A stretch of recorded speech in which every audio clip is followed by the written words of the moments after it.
Hello friends, exam oriented YouTube channel पर आपका स्वागत है। यह लुसेंट जी के एमसीक्यू सीरीज़ का पार्ट 21 है। इससे पहले हमने 20 पार्ट अपलोड कर दिए हैं, जो कि आप चैनल पर विज़िट करके प्लेलिस्ट में देख सकते हैं। दोस्तों, इस वीडियो सीरीज़ में हम लुसेंट की थ्योरी बुक को एमसीक्यू में कन्वर्ट कर रहे हैं, ताकि आपकी प्रैक्टिस हो पाए क्वेश्चंस की और आपको लुसेंट जी के बेहतर से याद हो पाए। तो चलिए दोस्तों, इस वीडियो को हम स्टार्ट करते हैं। दोस्तों, आपने अगर चैनल को सब्सक्राइब नहीं किया है तो चैनल को प्लीज़ सब्सक्राइब कर दीजिए। तो स्टार्ट करते हैं हमारे फर्स्ट क्वेश्चन से। यहाँ पे इस टॉपिक में हम दक्षिण भारत के राजवंश पढ़ने जा रहे हैं, जिसमें आज हमारा वंश होगा राष्ट्रकूट वंश। राष्ट्रकूट वंश के क्वेश्चन को हम इस टॉपिक में डिस्कस करेंगे। फर्स्ट क्वेश्चन है हमारा, राष्ट्रकूट वंश का संस्थापक कौन था? जो राष्ट्रकूट वंश था उसकी स्थापना किसने की थी? तो उसकी स्थापना की थी दंती दुर्ग ने। किसने की थी? दंती दुर्ग ने राष्ट्रकूट वंश की स्थापना की थी। जबकि जो सिंह विष्णु था, सिंह विष्णु ने किस वंश की स्थापना की थी? तो सिंह विष्णु ने पल्लव वंश की स्थापना की थी। और यहाँ पे राष्ट्रकूट वंश का पूछा है तो आंसर होगा दंती दुर्ग। नेक्स्ट क्वेश्चन है हमारा, इनमें से कौन सी राष्ट्रकूट शासकों की राजधानी थी? राष्ट्रकूट शासकों की राजधानी पूछी गई है। तो राष्ट्रकूट शासकों की जो राजधानी थी वह थी मान्यखेत, या उसी को हम मणिकीर कहते हैं। मान्यखेत या मानकीर किसकी राजधानी थी? राष्ट्रकूट शासकों की राजधानी थी मान्यखेत। नेक्स्ट क्वेश्चन है हमारा, एलोरा के प्रसिद्ध कैलाश मंदिर का निर्माण किस शासक ने करवाया था? बहुत ही महत्वपूर्ण क्वेश्चन है। एलोरा के प्रसिद्ध कैलाश मंदिर का निर्माण करवाया था कृष्ण प्रथम ने। किसने करवाया था? कृष्ण प्रथम ने एलोरा के प्रसिद्ध कैलाश मंदिर का निर्माण करवाया था। नेक्स्ट क्वेश्चन है, कन्नौज पर अधिकार करने हेतु त्रिपक्षीय संघर्ष में भाग लेने वाले प्रथम राष्ट्रकूट शासक कौन था? जो कन्नौज था वह बहुत ही महत्वपूर्ण स्थान था उस समय पे, तो उस पर अधिकार करने के लिए त्रिपक्षीय एक संघर्ष हुआ था। मतलब तीन पक्षों का मिलकर आपस में संघर्ष हुआ था। उनमें से कौन सा शासक प्रथम राष्ट्रकूट शासक कौन सा था जिसने त्रिपक्षीय संघर्ष में भाग लिया था? तो प्रथम त्रिपक्षीय संघर्ष में भाग लिया था ध्रुव ने। जो राजा ध्रुव था, राष्ट्रकूट शासक था यह, इसने त्रिपक्षीय संघर्ष में भाग लिया था। त्रिपक्षीय संघर्ष में ध्रुव ने प्रतिहार नरेश वत्सराज और पाल नरेश धर्मपाल को पराजित किया था।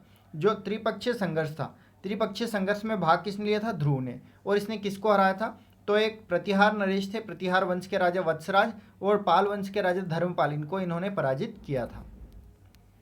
नेक्स्ट क्वेश्चन है, राष्ट्रकूट वंश का अंतिम शासक कौन था? राष्ट्रकूट वंश का अंतिम शासक कौन था? तो राष्ट्रकूट वंश का अंतिम शासक था कर्क। कर्क जो था वह राष्ट्रकूट वंश का एक अंतिम शासक था। कल्याणी के चालुक्य तेलप द्वितीय ने कर्क को हराकर कल्याणी के चालुक्य वंश की नींव डाली थी।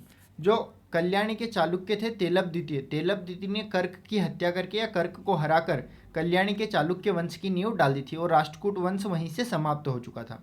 और राष्ट्रकूट वंश का अंतिम शासक, महान शासक कृष्ण तृतीय था।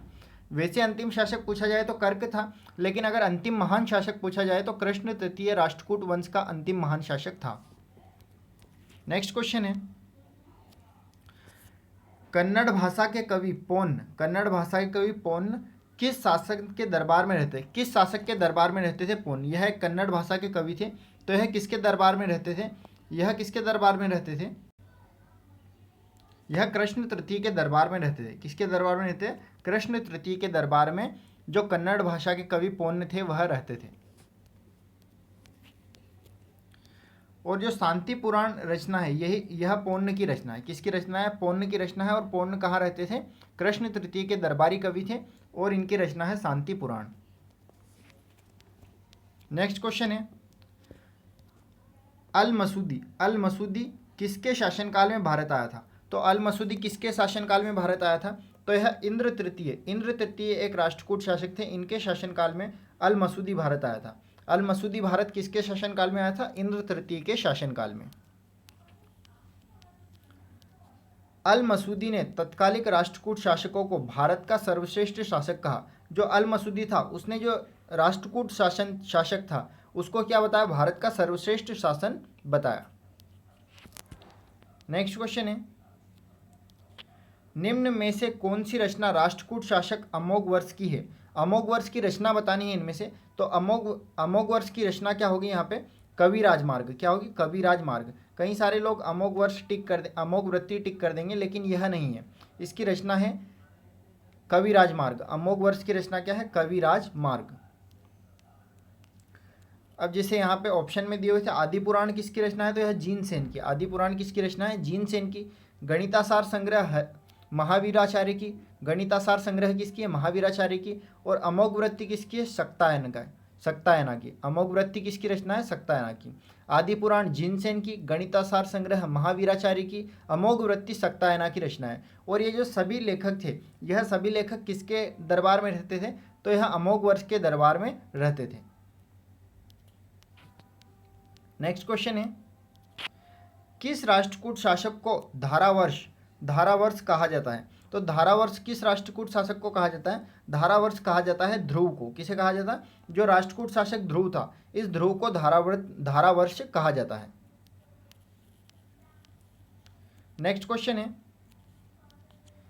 एलोरा एवं एलिफेंटा गुहा मंदिरों का निर्माण किन शासकों के समय में हुआ? जो एलोरा और एलिफेंटा के गुहा मंदिर है, इनका जो निर्माण है वो किन शासकों के समय में हुआ? तो इनका निर्माण राष्ट्रकूट शासकों में हुआ। एलोरा और एलिफेंटा गुफा मंदिरों का निर्माण राष्ट्रकूट शासकों के समय में हुआ। एलोरा की गुफा 15 में विष्णु को नरसिंह और पुरुष सिंह के रूप में दिखाया गया है। जो एलोरा की गुफा 15 है, उसमें जो विष्णु है उसको नरसिंह अर्थात पुरुष सिंह के रूप में दिखाया गया है। और एलोरा में सबसे प्रसिद्ध जो है वो गुफा संख्या 10 है, जिसे विश्वकर्मा गुफा भी बोलते हैं। गुफा संख्या 10 को, एलोरा की गुफा संख्या 10 को विश्वकर्मा गुफा भी बोलते हैं। यह बहुत ही प्रसिद्ध गुफा है। और गुफा 15 में विष्णु को नरसिंह अर्थात पुरुष सिंह के रूप में बताया गया है। तो दोस्तों आज इतने क्वेश्चन में हमारा राष्ट्रकूट वंश खत्म हो जाता है। और आपको अगर वीडियो अच्छा लगा हो तो वीडियो को लाइक कर दीजिए और चैनल को प्लीज़ सब्सक्राइब कर दीजिए। और पूरा वीडियो देखने के लिए धन्यवाद। तो चलिए आज के लिए इतना ही।